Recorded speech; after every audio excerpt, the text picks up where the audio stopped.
SWAT. Na cidade de Los Angeles, um bando de policiais está no meio de um tiroteio violento contra 4 ladrões que estão assaltando um banco em Lincoln Heights. Enquanto 2 dos ladrões estão lá dentro vigiando os reféns, os outros 2 estão lutando contra os policiais com rifles automáticos e armadura corporal completa. Felizmente, uma unidade da SWAT logo chega. Os policiais Jim e Brian descem de rapel do helicóptero com outros 2 homens para pousar no telhado do banco, onde eles abrem um túnel até o depósito e encontram um caminho seguro para o saguão usando uma câmera espiã especial. Enquanto alguns atiradores da SWAT tomam um lugar no telhado de um prédio do outro lado da rua, uma terceira equipe se aproxima do chão. Naquele momento, um dos ladrões do lado de fora tenta escapar em um carro de fuga, mas um atirador rapidamente o derruba com um tiro. O outro ladrão continua a lutar contra os policiais, no entanto, a unidade terrestre logo o alcança e o derruba também. Os 2 ladrões lá dentro começam a entrar em pânico, e a unidade terrestre envia um telefone seguro para um negociador da SWAT para tentar providenciar a libertação dos reféns. Enquanto o negociador lida com os ladrões, o tenente Velasquez chama sua equipe para dentro do banco para pedir que esperem, mas Brian ignora a ordem. Ele cai no depósito e enquanto Dee não tem escolha a não ser segui-lo, Brian se movimenta cuidadosamente para os fundos do saguão principal para ficar em uma boa posição para atirar nos ladrões. Ficando mais nervoso a cada segundo, um dos ladrões agarra uma mulher e aponta sua arma, pronto para matá-la. Vendo isso, Brian atira no ladrão através do ombro da mulher, matando o sujeito, mas também ferindo a mulher no processo. Dee mata o último ladrão, finalmente colocando um fim nisso. Depois, Dee verifica a mulher e chama uma ambulância. E quando Brian se pergunta se a mulher ficará bem, Dee explode ficando nervoso com o que Brian fez. Mais tarde, na delegacia, o capitão Fuller fica furioso com Dee e Brian por desobedecerem ordens, especialmente porque a mulher ferida os processará por negligência. Fuller os demite da divisão da SWAT, mas Velasquez interrompe e pede que ele pelo menos os mantenha na equipe para que eles possam eventualmente ter uma chance de recuperar seus empregos. Fuller concorda e os delega ao dever de gaiola, uma posição degradante que envolve a manutenção e distribuição de armas e acessórios para outros oficiais. Brian fica insultado e repreende Fuller, mas isso só piora as coisas para ele e ele sai furioso. Quando Dee hesita, Fuller lhe oferece uma chance de voltar ao time imediatamente se Dean concordar em dedurar Brian por imprudência. Enquanto isso, Brian decidiu sair e agora está fazendo as malas. De repente, Dean revela que concorda com Fuller que Brian foi imprudente lá fora e uma discussão começa quando Dean se recusa a desistir também. 6 meses depois, Dean continua treinando em seu tempo livre, mas no trabalho ele está na gaiola de armas, realizando tarefa-serviço para outros policiais. Um dia, o sargento Ondo chega à delegacia e pede para Dean consertar seu rifle M4 personalizado. Dean percebe o trabalho personalizado e fica impressionado. Então Ondo se encontra com Velasquez para falar sobre o número de artigos mordazes criticando o LAP, o que fez com que o chefe ordenasse uma reforma do departamento. Velasquez quer que Ondo forme uma nova unidade da SWAT para ele comandar e oferece 2 de seus próprios oficiais, TJ e Michael. Ondos aceita e decide escolher mais 3 candidatos dos arquivos pessoais, embora Fuller tenha a palavra final mais tarde. Depois de terminar com a arma de Ondo, Dee vai para casa e encontra sua namorada tentando sair do apartamento. Ela alega que as coisas entre eles não estão mais boas e que Dee não é o mesmo desde que foi tirado da equipe da SWAT. No dia seguinte, no trabalho, é revelado que enquanto trabalhava na gaiola, Dee inventou um novo equipamento que ele planeja patentear no futuro. Um gancho e uma corrente gigantescos projetados para derrubar paredes ou barricadas e acabar com confrontos hostis, que ele chama de chave para a cidade. Ondo entra e aprecia a ideia de Dean. Ele recupera sua arma e fica impressionado com as melhorias que Dean fez nela. Algum tempo depois, Ondo leva alguns dos oficiais para praticar tiro ao alvo no campo de tiro. TJ consegue superar Ondo, que aposta $200 que Dean pode derrotar TJ. Aceitando o desafio, TJ enfrenta Dee, que acaba vitorioso para a surpresa de todos, exceto de Ondo. Enquanto isso, o mafioso francês Alex chega a Los Angeles, onde os guardas quase tiram sua faca, mas ele consegue ficar com ela dizendo que é um presente de família. Depois que seus homens o recebem e lhe dão um passaporte falso para mais tarde, Alex vai visitar seu tio em um restaurante local enquanto finge estar lá como uma surpresa de aniversário. No entanto, Alex realmente sabe que seu tio tem roubado dinheiro da família por um tempo. Então, depois de compartilhar uma refeição, Alex rapidamente mata seu tio com a faca. Então Alex sai do restaurante sozinho no carro, e eventualmente ele é parado pelos policiais por causa de uma luz traseira quebrada. Como o carro pertence ao tio de Alex e há um mandado de prisão contra ele, Alex é preso para interrogatório e verificação de sua identidade. Então Alex acaba em uma cela. De volta, Ondo recruta Dean como seu motorista do dia para procurar alguns recrutas. Eles primeiro investigam o policial Deck, que é encontrado no meio de uma perseguição a pé com um suspeito.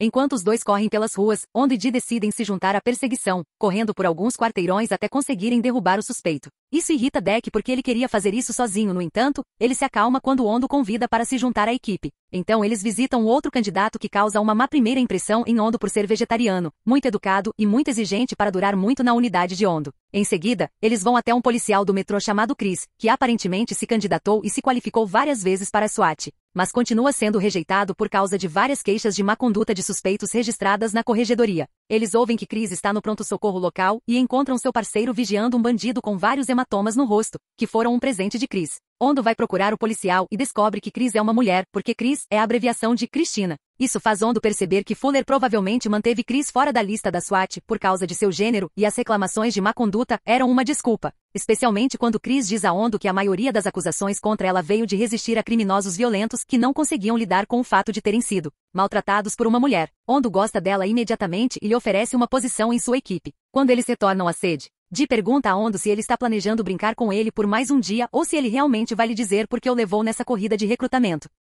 Hondo pergunta a Dean se ele quer estar na equipe, e quando Dee hesita porque sabe que Fuller não aprovará, Hondo pergunta se Dean desistiu de Brian. Quando Dean diz que não, Hondo dá a ele a última vaga na equipe. Mais tarde, durante a reunião para discutir a equipe, Fuller rejeita Chris e Dean como esperado, mas Hondo se recusa a recuar. Fuller então oferece um acordo. Ele aceitará o grupo como ele é, mas se eles falharem nos testes preliminares necessários para a SWAT, Brian e Dean e Hondo serão retirados da força. Hondo concorda, logo o treinamento começa e os membros do esquadrão se conhecem. É revelado que a ex-namorada de Dee é irmã de Michael, e como Michael assume que Dean a fez mal, há algum atrito entre eles e uma briga deve ser interrompida pelos outros antes que fique feia. Hondo coloca o grupo em vários testes como infiltração, armadura, armas, condicionamento físico e tiro de longo alcance, e embora haja algumas dificuldades no início, eventualmente eles são capazes de se sair muito bem. Quando eles têm uma sessão de sniper que usa cartas como alvos, a equipe mostra ter habilidades excepcionais de pontaria. Eles também se infiltram em prédios vazios em exercícios de simulação para aprender a trabalhar em equipe e resgatar reféns em vez de matá-los. Poucos dias depois, é hora da avaliação final da equipe, que consiste em uma situação simulada de reféns. Eles terão que se infiltrar em um avião tomado por terroristas interpretados por colegas oficiais armados com armas de paintball. O objetivo é retomar o controle da aeronave eliminando todos os sequestradores em 8 minutos. Ao olhar os esquemas do avião, Dee percebe que há um ponto de entrada alternativo para o avião que ninguém esperaria. Um pequeno poço de elevador destinado a bandejas de comida que nenhum homem conseguiria colocar, mas Chris consegue. A equipe dirige seu veículo por baixo do avião e começa a abrir um buraco nele, enquanto um deles sobe no teto para poder usar a janela mais tarde. Enquanto Chris sobe no poço do elevador, os outros encontram uma escotilha e detectam uma armadilha logo antes de ela ser ativada. Em poucos segundos, eles conseguem desarmá-lo. Com a equipe dividida por todo o avião, eles conseguem tirar todos os 6 sequestradores com tiros rápidos sem perder nenhum refém, embora TJ leva um golpe que seria fatal se fosse real. Para a irritação de Fuller, a nova equipe estabelece um novo recorde de percurso. Naquela noite, o grupo comemora comendo em um café de propriedade do pai de Deck. Depois de algumas horas comendo e bebendo, a maioria do grupo vai para casa, exceto Chris e Dean, que vão ao bar favorito de Dean. Enquanto eles compartilham mais bebidas, eles são interrompidos por Brian, que troca comentários passivo-agressivos com Dean até que ele decida ir embora. No caminho de volta, Brian quebra uma foto dele e de Dean na parede. Voltando para Dean, ele tenta dar em cima de Chris, mas ela o rejeita antes de convidá-lo para a festa de aniversário de sua filha. Enquanto isso, Alex tenta contratar um advogado, mas não há nada que ela possa fazer por ele, então logo ele é transferido. No dia seguinte, a equipe aproveita seu tempo livre. TJ sai para um encontro. Hondo e Velasquez vão jogar golfe. Deck passa o dia com os filhos. Michael fica em casa com a esposa e Dee vai à festa de aniversário da filha de Chris, onde ele entretém todas as crianças com um rifle de água. No entanto, todos têm sua diversão interrompida quando recebem uma chamada de emergência. Há uma situação de refém polonês, onde um homem se barricou em sua casa e está atirando aleatoriamente com uma espingarda pela janela. O homem alega ter conectado todas as entradas com explosivos e, embora ninguém acredite nisso, Velasquez se recusa a correr o risco. Dee oferece voluntariamente sua invenção-chave para a cidade, que eles usam para derrubar a parede dos fundos da casa e neutralizar o suspeito, encerrando o impasse em segundos. Mais tarde, no departamento do xerife, um delegado descobre alguns detalhes sobre a verdadeira identidade de Alex. Essas informações são enviadas a Velasquez, que pede a unidade de Hondo para interceptar e escoltar o ônibus da prisão que transportava Alex. Enquanto isso, a gangue de Alex também descobriu sobre a transferência, então 2 homens se disfarçam de policiais e usam um carro de polícia roubado para parar o ônibus. Eles então sobem no ônibus e atiram nos policiais antes de soltar Alex. Quando eles estão prestes a ir embora, a equipe de Hondo chega e bloqueia a rua, mas os criminosos respondem atirando, então um tiroteio começa. Enquanto os civis fogem em pânico, a equipe rapidamente atira em todos os policiais falsos, e quando Alex tenta escapar no carro da polícia roubado, eles atiram nele até que ele bate e eles recapturam Alex. Depois, é revelado que Alex é um fugitivo internacional procurado em mais de uma dúzia de países. Repórteres estão acompanhando o caso de perto então. Alex usa a chance de encarar as câmeras e oferecer $100 milhões como recompensa para qualquer um que consiga tirá-lo da prisão. Os noticiários de todos os canais repetem a alegação várias vezes, atraindo a atenção de todos os bandidos de Los Angeles. A equipe, sabendo que isso tornará seu trabalho muito mais difícil, vai até o telhado para evacuar Alex de helicóptero, mas de repente é baleado por um atirador invisível. O helicóptero perde o controle e logo cai na rua, onde explode. A equipe leva Alex de volta para dentro e faz um novo plano. Eles levarão o criminoso para longe por meio de uma carreata.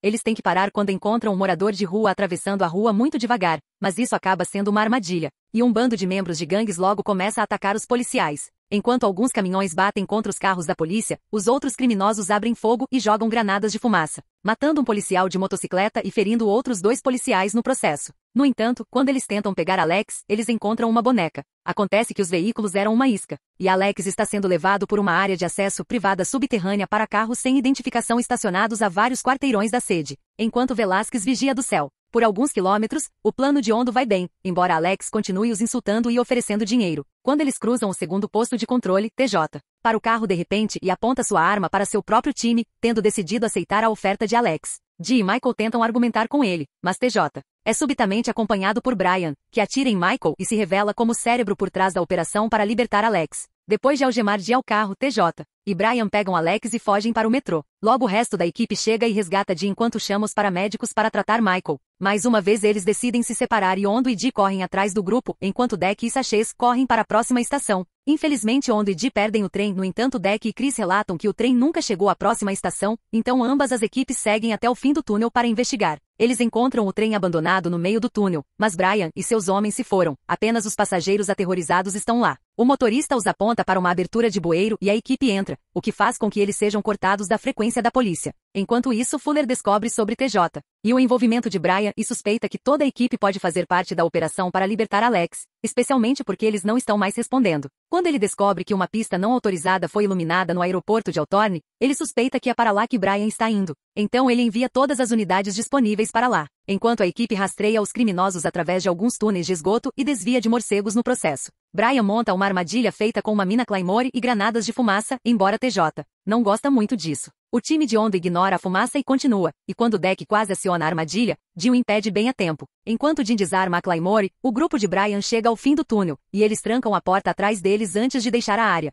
Eventualmente a equipe de Hondo encontra este portão pesado trancado, mas felizmente Dean pode simplesmente usar a Claymore para explodi-lo. Agora seus comunicadores estão funcionando novamente, e Hondo explica o que aconteceu a Fuller, pedindo-lhe para enviar veículos para buscá-los. No entanto, Fuller não confia mais em Hondo, então ele ordena que a equipe abandone a missão. Hondo ignora a ordem e sua equipe acaba tomando conta de uma limusine que passava. Enquanto eles decolam, Chris percebe um jato voando baixo sobre a cidade, fazendo-os perceber que o jato deve ser o plano de Brian para evacuar Alex e o aeroporto é apenas uma isca. A equipe imediatamente segue o jato, que agora está pousando na ponte da Sistet Street. Brian e seus homens imediatamente pegam os donos aterrorizados do jato como reféns e embarcam no avião, prontos para escapar. Os policiais abrem fogo para tentar parar o avião e quando não funciona, Hondo atinge o trem de pouso do avião logo antes de decolar, causando sua queda. Outro tiroteio acontece entre a SWAT e os homens de Brian, durante o qual Chris é atingido no ombro. Alex tenta fugir, mas Deck o persegue a pé e imediatamente o recaptura. Brian sai do avião em segurança usando um refém como escudo, então ele desce de rapel da ponte e Dean vai atrás dele.